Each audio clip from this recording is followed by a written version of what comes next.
Well, the 113th Congress has been sworn in, and that means that it's time for elected leaders to get their work for their constituents. A new part of this Congress comes with the newly created District 34, and it encompasses portions of 11 counties across South Texas, including Hidalgo, Cameron, and Willacy County right here in the Valley. So this morning, we have the privilege of welcoming Congressman Filemon Vela, the first elected representative of this district. Good morning, Congressman. Thank you so much for joining us again in our 5 o'clock hour. We had lots to talk about, but now, obviously one of the biggest issues that are going on in this country is gun control. We've had some horrific events that have happened in the past few years, considering, of course, obviously the Newtown, Connecticut shootings. And, so what are your views basically on gun control in our country right now? Well, right now, obviously, the debate over the tragedy in Newtown is front and center.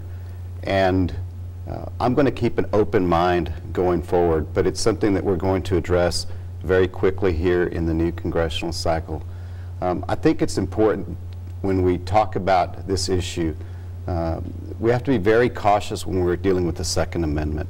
But by the same token, when you have a tragedy of the sort that we saw in Newtown, that everyone agrees was so tragic, we need to make sure we can do whatever it takes so that that doesn't happen again.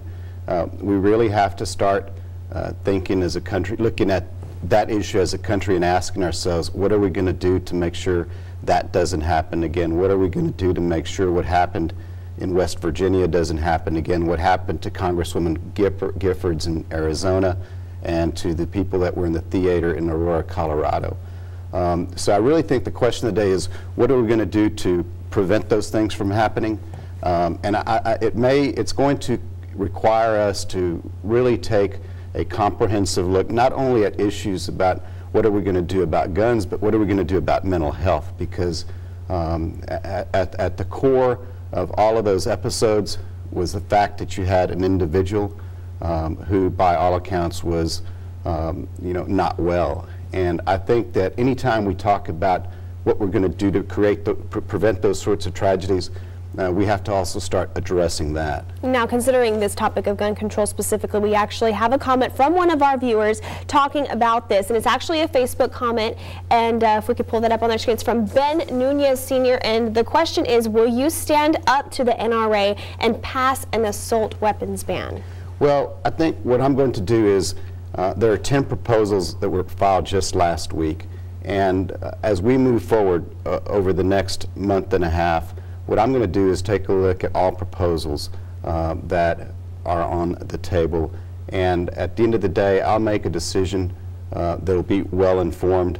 I'm not going to be beholden to the NRA. I'm not going to be beholden to opponents of the NRA. What I'm going to do is take a look at all proposals that are on the table and make an informed decision, when the time comes. Wonderful. Well, thank you so much, Congressman. Appreciate your comments on that. Of course, there's obviously more to come on this. There's so many topics that we're going to be talking about this morning, and in the meantime, we'll toss it to Victoria.